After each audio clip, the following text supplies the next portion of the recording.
δεν θέλω να το κατανομάσω, έχει μια παροχημένη αντίληψη της ψηφοθυρίας, τα ψευτοκλάματα και τις υποκρισίες.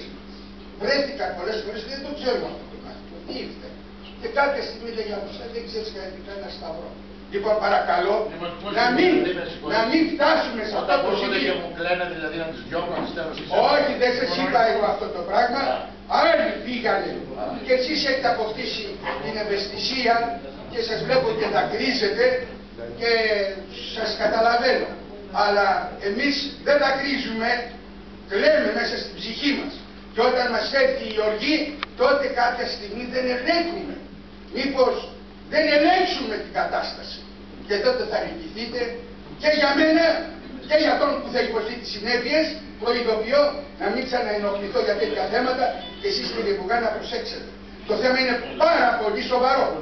Γιατί έχουμε ανθρώπους που γίνονται βάναυσοι, γίνονται βάρβαροι, εκμεταλλεύονται, που χρήζουν ιατρικής και ψυχιατρικής παρακολούθησης και εισαγγελικής παρακολούθησης. Δεν μπορούμε να βασανίζουμε τον άλλο, είτε εργαζόμενο είτε επισκέπτη.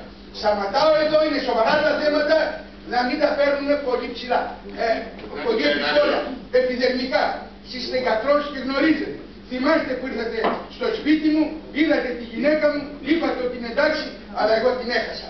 Και ξέρετε πως περνάω αυτό. Νύχτες ολόκληρες μόνες. Αλλά η πένα μου γίνεται σκληρή και γράφω.